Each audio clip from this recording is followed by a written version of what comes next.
Today, we will talk about divorce not as a legal procedure, but as the most candid and merciless psychological test there can be. A test of humanity, maturity, and the ability to empathize. It is a litmus test that instantly reveals the true character of the person with whom you have spent years of your life. What I am going to talk about today is based not only on my professional practice, which includes thousands of hours of counseling, but also on a deep analysis of human nature at moments of maximum vulnerability. This is a conversation about how the end of a relationship becomes the beginning of truly knowing another person, and, more importantly, knowing yourself. While you are in a relationship, your reality is surrounded by a thick psychological fog.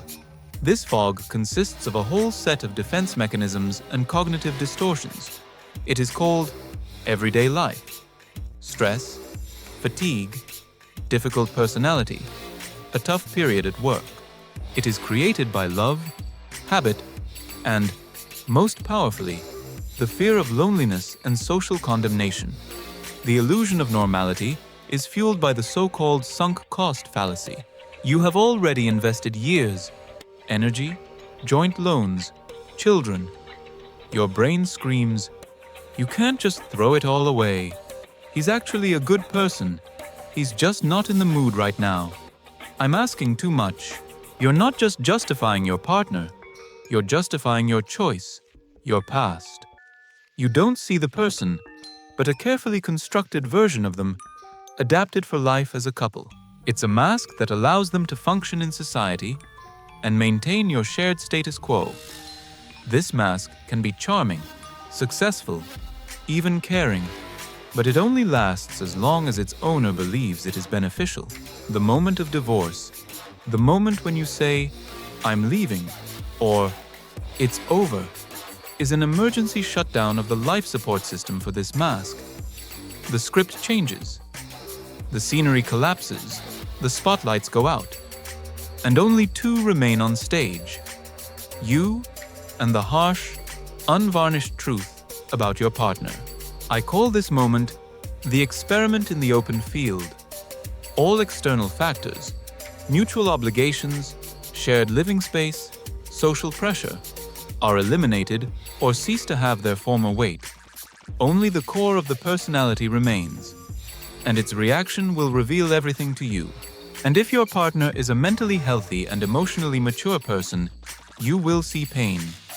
Deep, real, sincere pain. Perhaps anger, despair, attempts to turn back time or reach an agreement. But you will not see the deliberate destruction of your life. You will see a person who mourns the loss but is able to maintain their own emotional regulation even in a crisis. What characterizes a healthy reaction? A mature partner, having survived the initial shock, seeks understanding, not revenge. Instead of a hysterical, "How could you?"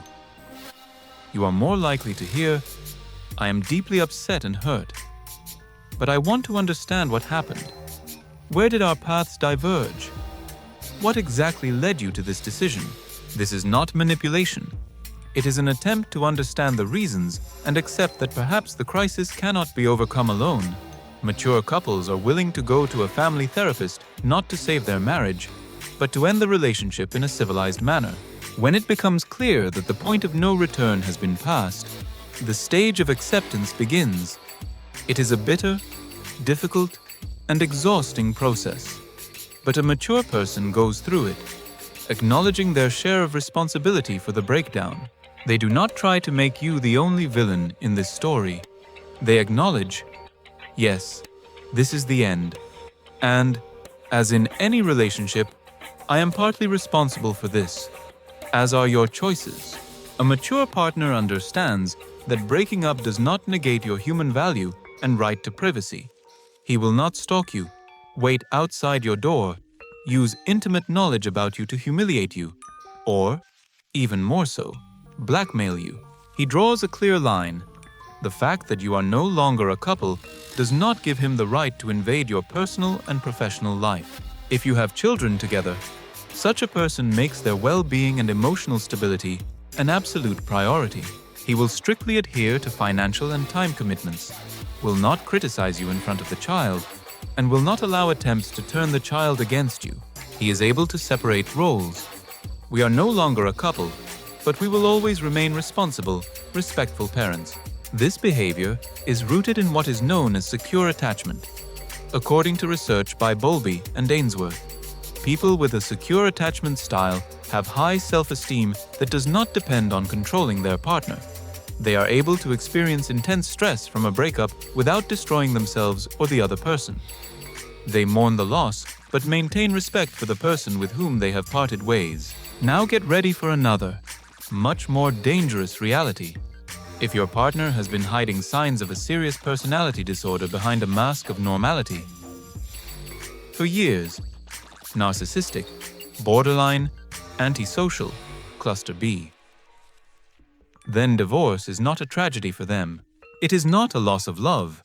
It is a long-awaited transition to a new phase of the relationship where the main goal is to punish you for betrayal. For such people, your pain is not a side effect, but the main goal. Your fear is not a problem, but fuel for their fragile ego, which depends on external control. They perceive the moment of divorce not as the separation of two adults, but as public humiliation and a threat to their grandiose self-image. Since their self-esteem depends on controlling you, they must regain that control, even if it means your complete destruction. Total war mode is activated, and this is what awaits you. This is not fiction.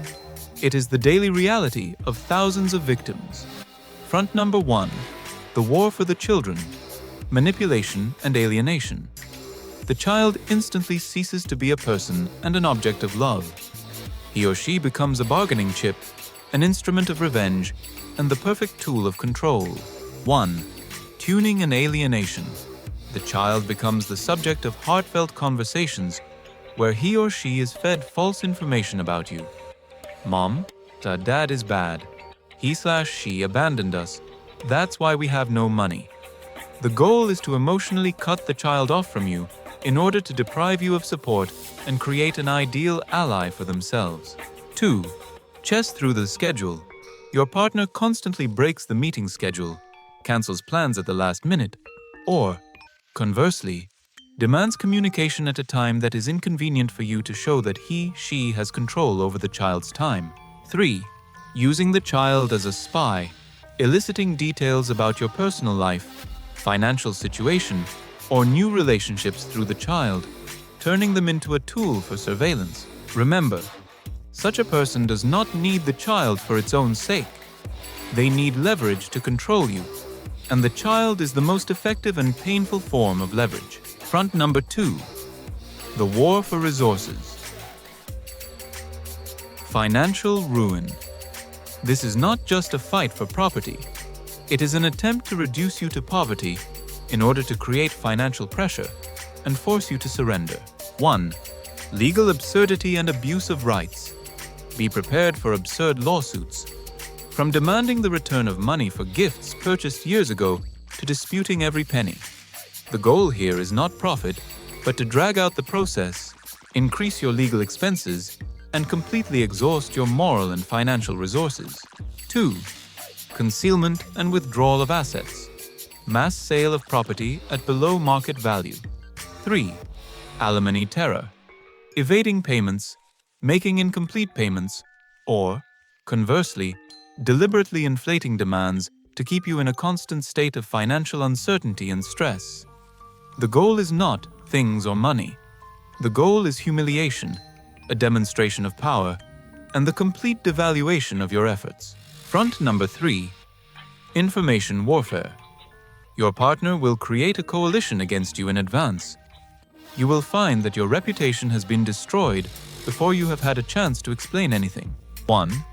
Creating a false narrative. Friends, colleagues, and relatives will hear sophisticated but convincing stories about how you cheated, were emotionally abusive, were a drunk, or abandoned your family. At the same time, the information will be presented in such a way as to elicit maximum sympathy for the aggressor. 2. Isolation. The goal of the information war is to isolate you, destroy your reputation, and deprive you of support. so that you are left alone with this nightmare and believe that no one will help you. 3. Victimization. The aggressor always positions themselves as the victim. The more harm they cause you, the louder they cry about their own innocence and your cruelty. Why does this happen? This is classic behavior for cluster B personality disorders. From a neurobiological point of view, such people often have dysfunction in the areas of the brain responsible for empathy and impulse control. They may not feel your pain, but they are phenomenally good at seeing your pain points. Their fragile self-esteem is built on superiority and control. Divorce is a direct threat to this construct, and their response is the total destruction of the traitor. For them, war is a way to feel alive, strong, and in control of the situation. After months, and sometimes years, of this war of attrition, comes the hardest, but also the most liberating realization. All these years, I shared my bed not with a loved one, albeit an imperfect one. I shared it with someone who, at a critical moment, turned out to be my enemy. You realize that the person you loved, at a moment that required a minimum of humanity, did not show it. Instead, they used your vulnerability to inflict maximum damage. And this knowledge is not the end of the world. It is the beginning of true freedom.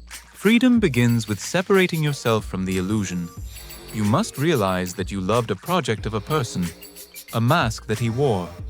You cannot save, change, or re-educate an enemy. An enemy, unlike a loved one, can simply be let go.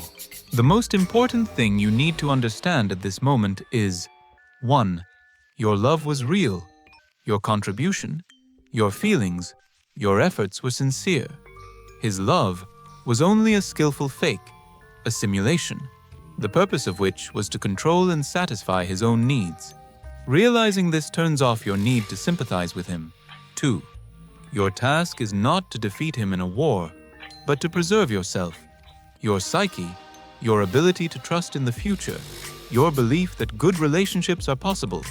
Winning in court is important, but it is not the main thing. The main victory is the day when you completely restore your emotional boundaries. 3.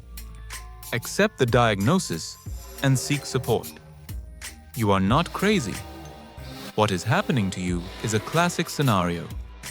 You need to enlist the support of professionals who understand the nature of personality disorders, lawyers who are familiar with the tactics of abusers, and psychotherapists who specialize in trauma, because what you are going through is trauma. Divorce, in this case, is not a failure in your life. It is the most accurate, most painful, and, paradoxically, the most valuable diagnosis you could have received. It saved you from an even greater catastrophe, from living in an illusion, from the slow but sure destruction of yourself alongside someone who is incapable of true intimacy, empathy, and love. You woke up. You saw the truth. And that's what matters. Yes, the road to recovery will be long. Yes, the scars will remain, but you have finally left the theater of collapsed scenery. And everything else will be better. Because for the first time in many years, you are building your life not with an eye on someone else's mask, but based on your true, undistorted reality. Subscribe to the channel. Click the bell so you don't miss new videos.